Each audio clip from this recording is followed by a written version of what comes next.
Le guide de l'auto.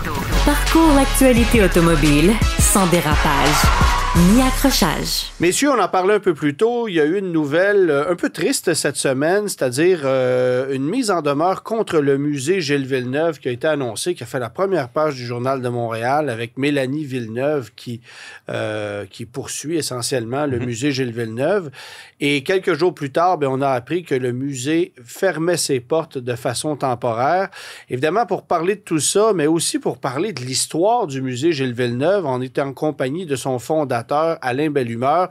Bonjour Alain, merci d'être avec nous aujourd'hui. J'imagine que ça ne doit pas être une semaine bien évidente, là. Non, c'est assez rock'n'roll, mettons. C'est assez particulier que l'équipe du musée, qui est composée de beaucoup de bénévoles, se fasse faire un coup comme ça. Mettons, c'est dur à avaler, là. C'est dur à avaler.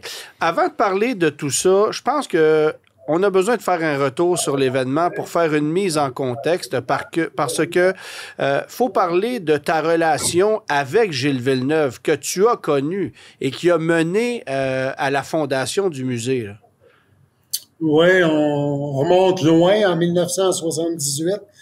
Mon premier emploi, c'était journaliste pour les sports au journal à Berthier, là, qui couvrait le Grand Berthier. Ouais. Et évidemment, le personnage sportif le plus important, c'est Gilles Villeneuve. Gilles Villeneuve gagne à Montréal. Moi, je commence à travailler à cette époque-là. Et par la suite, évidemment, comme tout bon journaliste, on cherche des contacts, tout ça. Et je développe une amitié avec M. Villeneuve, le père de Gilles, qui m'ouvre des portes, qui me donne une entrevue, qui m'accorde, qui organise une entrevue exclusive avec Gilles. J'ai encore le ruban, le tape, comme on dit, de cette entrevue-là. J'étais tellement nerveux. Et Gilles répondait comme si j'aurais été un journaliste d'un grand magazine européen. OK. C'est des souvenirs qu'on n'oubliera jamais. Et ça a mené essentiellement plusieurs années plus tard, après le décès de Gilles Villeneuve à Zolder, à la fondation du musée que tu as fondé toi-même essentiellement. On est quelques bénévoles qui sont là, qui étaient là au début. L'idée, c'était pas nécessairement le musée, c'est on a créé un comité qui existe toujours, qui chapeaute le musée, qui est le comité Berthier Villeneuve Incorporé. Berthierville, Villeneuve, on avait les deux noms. Ouais. Et ce qu'on voulait, c'est perpétuer le souvenir de Gilles. Fait qu'à ce moment-là, il y a eu un parc avec la ville, on a baptisé un parc. Après ça, on a eu un podium, les 3 marches d'un podium qui ont été installées dans le parc. Ouais. Plus tard, la fameuse statue qui va... durant la dernière année, là, être volé. Oui, on va en reparler tantôt. Fait que ça a commencé comme ça. Puis, à un moment donné, moi, j'ai dit aux autres bénévoles, moi, j'ai peur qu'un jour, les trophées disparaissent au fil du temps, des événements, des gens qui vieillissent, tout ça. Puis, il faudrait faire de quoi pour récupérer tout ça. Et c'est là que l'idée du musée est arrivée. On visait un musée près de l'autoroute 40. Là. Ça n'a pas fonctionné pour des raisons économiques. Là. Il y a eu une récession à l'époque. Et j'avais mentionné à mes collaborateurs, j'ai dit, moi, je veux bien faire du bénévolat, mais si on n'avance pas, je vais arrêter, mais on va faire d'autres choses. Et j'ai dit, il y a peut-être le vieux bureau de poste qu'on pourrait acheter. Donc, je me souviens, moi, puis mon président à l'époque, on est allé à la banque, puis c'est nous qui avons endossé le prêt de 100 000, là, personnellement, pour partir le musée. Fallait être convaincu que ça fonctionnerait. Ça a parti comme ça. Et là, on est en quelle année à peu près, là? En 88, lorsque le premier musée voit le jour, qui accueillera des gens jusqu'en 94. À ce moment-là, on s'approche de l'autoroute, on achète un autre immeuble, puis c'est le musée actuel là, qui est dans cet immeuble-là. Donc, c'est beaucoup, beaucoup de travail, de bénévolat. Le musée fonctionne depuis 1988 là, grâce à des bénévoles, puis des petites équipes. Il y a des musées, on n'est pas subventionné. Donc, on est des débrouillards. Et nous, on s'est dit, notre façon de travailler, c'est comme Gilles Villeneuve. C'est un gars qui a un obstacle, il baisse jamais les bras. Gilles baissait jamais les bras. Il trouvait une solution. Ben, nous autres, c'est ce qu'on fait depuis 1988. Puis, se faire un coup comme c'est arrivé cette semaine, ben, je pense que c'est très malvenu. Ouais. C'est loin d'être un remerciement. Pouvez-vous nous dresser un peu une liste sommaire des objets qui ont été accumulés là, au fil du temps au musée Gilles Villeneuve? Des objets mémorables, les plus significatifs. Oui, sommairement. Là. Ben, on a une collection incroyable. Si on ferait des pourcentages rapides, là, ce qui est en litige, là, c'est peut-être 5 % de la collection du musée. C'est sûr, c'est des belles pièces. Trophée défunt, un habit de Gilles, un casque de Gilles, etc. Bon. Mais le reste, au fil des années, le musée s'est fait donner ou acquérir, mais souvent, on a très rarement payé des choses. Là. Okay. Les gens nous l'ont donné. Bien, on parle d'une collection qui a des milliers d'items. Là. Ça vient de partout dans le monde. Des collectionneurs, à leur décès, la famille nous a fait des dons. Okay. D'autres collectionneurs qui ont des doubles, tout ça, nous ont fait des dons. Donc, on a une méga collection. On a une douzaine de voitures de course. Des voitures, là-dessus, il y en a 2 originales que Gilles s'est vraiment assis dans ces voitures-là. OK. Fait que pour nous, c'est majeur. Vous avez des objets qui viennent de Maranello directement aussi, là? Oui, ben quand on avait ouvert le premier musée, Ferrari nous avait envoyé un gros caisson de bois. Lorsqu'on l'avait ouvert, il y avait la coque, le dessus de la Ferrari de Gilles, la première course de 1982, l'Afrique du Sud, les Grands Prix commençaient. Fait que pour nous, c'était un peu notre joyau, là. Ça, c'est dans le musée.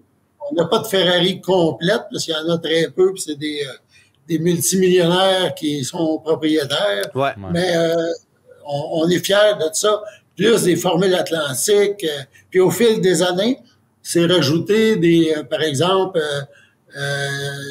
voitures de Jacques Frère, voitures de Patrick Carpentier, d'Alexandre Tagliani, de Jacques Fils, Formule Indy, Formule Atlantique, etc. Fait qu'on a grossi la collection. Et je pense que les visiteurs qui viennent au musée, malgré tout ce qui s'est dit dans les derniers jours, le musée, c'est comme un garage. Nous, on ne l'a pas fait comme un musée traditionnel. Gilles, il aimait ça être dans son garage. On l'a fait comme ça, avec une porte de garage pour sortir dehors les voitures. Donc, on a l'air... C'est un peu comme si on serait dans son univers. Oui, exactement. Au fil du temps, au fil des années, vous avez accumulé tous ces biens-là. Vous avez fondé le musée, puis évidemment votre organisme. Quel a été l'appui de la famille Villeneuve pour que vous puissiez accomplir tout ça? Ben, au début de tout, lorsqu'on a suggéré qu'on faisait un musée, dans les années 87 ou 8, là, dans ces années-là, ben, on a reçu les trophées de Formule 1 qui étaient à Monaco. On a reçu l'habit, les casques, donc les objets qui sont en litige présentement. On ne dit pas que c'était nous, là, c'était prêté pour un nombre X d'années au musée. Et l'entente n'est pas terminée, elle existe encore. Le délai n'est pas atteint, mais ils ont décidé de faire autrement. Après ça, le reste a été rajouté au fil. Évidemment, une fois que tu as une adresse, un endroit précis, c'est plus facile aux gens qui veulent faire un don, un prêt. Ben, il y a un musée qui existe, donc on a récupéré énormément de choses. Mais l'idée, c'était, la question, c'était plus aussi de comprendre quelle est votre relation personnelle avec Joanne, avec Mélanie, avec Jacques. Est-ce que c'est des gens avec qui vous parlez de temps en temps ou avec qui vous êtes, disons, en froid depuis beaucoup, beaucoup d'années? Comment ça s'est déroulé, ça? Parce qu'évidemment, le fait de dédier 40 ans de votre vie à Gilles Villeneuve, qui est encore une idole du Québec, ben, c'est un élément qui, j'imagine, ne peut qu'être intéressant pour les membres de la famille, incluant Jacques Oncle, qui était le frère. Je ne connais absolument pas votre relation personnelle avec tous ces gens-là, mais c'est quand même un exploit d'avoir dédié 40 ans de votre vie à Gilles Villeneuve, là. Ben, dans le fond, au début de tout, lorsqu'on a eu l'idée, en tout cas, il semblait pas avoir d'intérêt. Évidemment, Jacques, fils, et Mélanie étaient beaucoup plus jeunes à cette époque-là. Et du côté de Joanne, l'épouse de Gilles, ben, je pense que Gilles était décédé, elle voulait tourner la page. Fait qu'on a reçu les items, mais il n'y avait pas à part l'autorisation d'utiliser le nom de Gilles. Donc, tout ça, il n'y avait pas de conditions comme telles. Puis, ça a duré des années. Ça s'est poursuivi. Il y a eu des activités. Joanne Villeneuve est venue à des banquets du musée. Ouais. Des inaugurations de l'agrandissement du musée, exemple. Puis, nous, on n'avait jamais senti de quoi de négatif à ce moment-là. Plus tard, on s'est fait dire que elle aurait aimé prendre davantage le micro, mais ça, si on ne le dit pas, on ne le sait pas. Ouais. Et là, on est respectueux des gens.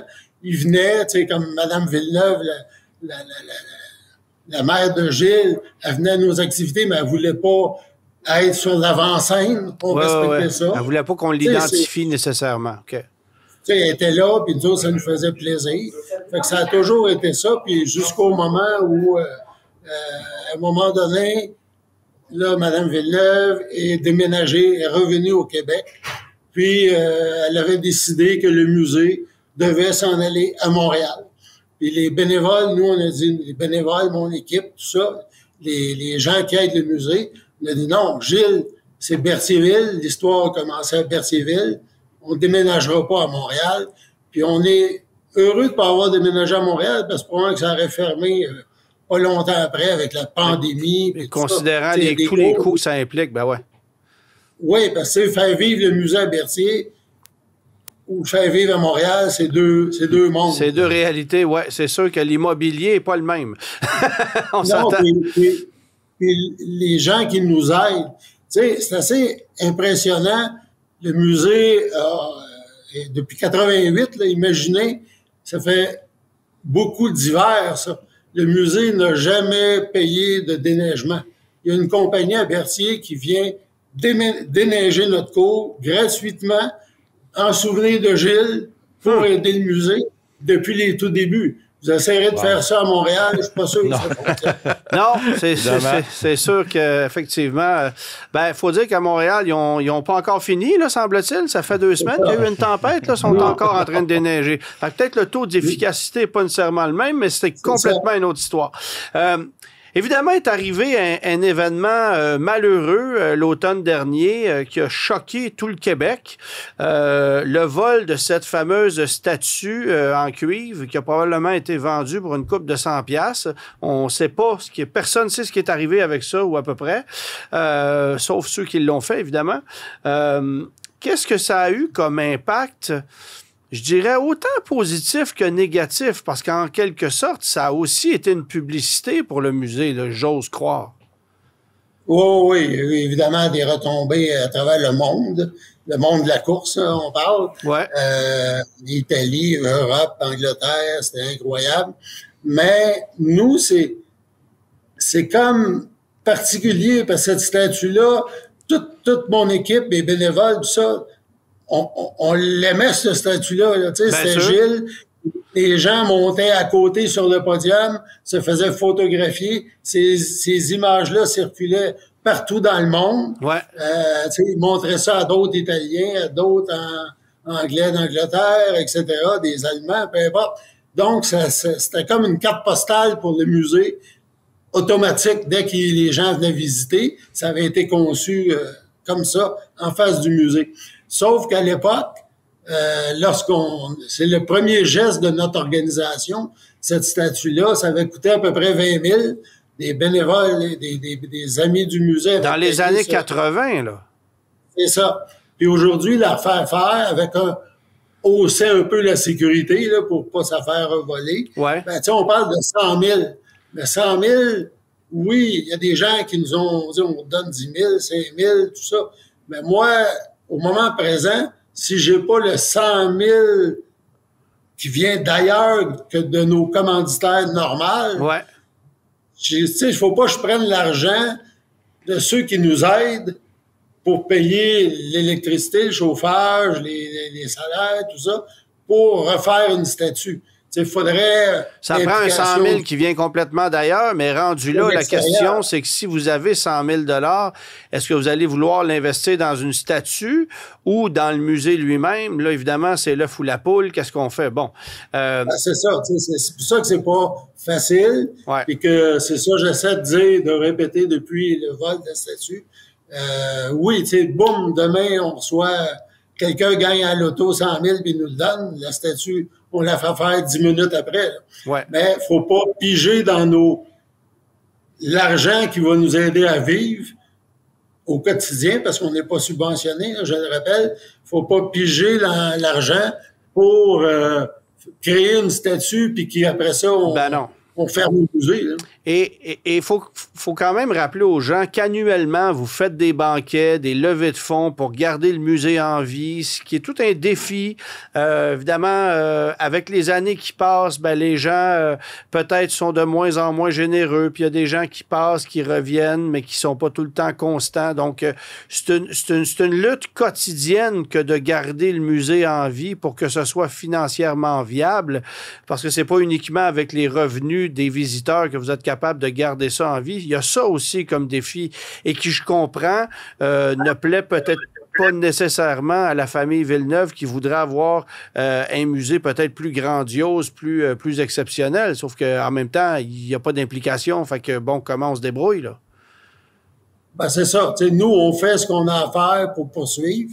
On fait ce qu'on a à faire pour boucler le budget année après année. On s'est fait reprocher de lancer une cuvée de vin, le 27, qui est 27 en italien. Ouais. Ça, c'est un beau succès pour le musée. Tu sais, si on va chercher, je sais pas moi, 10 000, 15 000 par année pendant 3, 4, 5 ans, on va chercher 50 000 avec ça. Puis les gens apprécient parce que nous, on véhicule, oui, l'image de Gilles, mais le nom du musée aussi qui circule partout. Puis, ce qui nous fâche aussi beaucoup, c'est qu'on se fait reprocher ça, de faire ça, alors que si on va sur Internet, on tape Gilles Villeneuve, on voit des nobody qu'on n'a aucune idée c'est qui vendent des chandails à l'effigie de Gilles, qui vendent d'autres items. Mais ces gens-là, ils sont-tu achalés? Alors que nous, on se dévoue pour perpétuer le souvenir de Gilles. Ouais. Puis on se fait faire ce qu'on vient de subir, là, on est obligé de prendre des avocats, des firmes de relations publiques, alors qu'on sait qu'à la fin de l'année, notre budget va être à zéro. Oui. Essentiellement, ce qu'on vous reproche dans le cas des bouteilles de vin, c'est d'avoir utilisé l'image de Gilles sans nécessairement avoir eu le consentement de la famille, alors qu'il y a des milliers d'entreprises qui vont vendre des objets à l'effigie de Gilles et ne pas payer de redevance. Essentiellement, c'est plus facile de nous trouver, nous autres. Oui, je comprends. Bon, alors là, le litige, puisqu'on a les deux pieds dedans, c'est quoi? Il y a des huissiers qui se sont présentés chez vous, qui ont voulu saisir des objets, un nombre disproportionnel par rapport aux objets qui, selon vous, appartiendraient à la famille. C'est un peu ce qu'on comprend, là. Oui, puis non, là, c'est à peu près, je peux me tromper, là, je pense qu'il y a 130 items au total. OK. Le musée en compte peut-être 2-3 000. Là. OK. Mettons 130. Il y en a une bonne partie là, qui a été identifiée, qu'on sait c'est quoi. Il y en a d'autres, ça fait tellement d'années qu'on a ça, que tu sais, c'est-tu bien ce cadre-là ou ce cadre-là? Là, c'est quasiment pareil. Puis, ou des fois, on a eu des doubles puis des triples, peu importe. Mais ce qui nous agace aussi, c'est que dans tous ces items-là, ils partent avec... c'est une saisie, là, juste... Ils sont serrés en attendant. Ils partent, exemple, avec des objets qui nous ont été prêtés par monsieur ou madame Villeneuve, les grands-parents. Quand monsieur Villeneuve est décédé, c'est Mme Villeneuve qui est devenue propriétaire. Ouais. Quand Mme Villeneuve est décédée, c'est Jacques, le frère de Gilles, d'après nous, qui a hérité, d'après l'entente qu'on a. Ben, ces objets qui seraient possiblement à lui, ben, sont saisis aussi, parce qu'eux autres disent que c'était eux.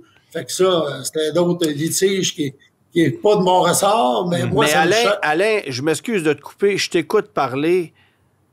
On a l'impression là, qu'il y a une chicane familiale en plus de ce litige avec vous et on ne comprend pas l'intérêt de la famille. Alors, qui met de la pression dans la famille Villeneuve pour sortir ça de là?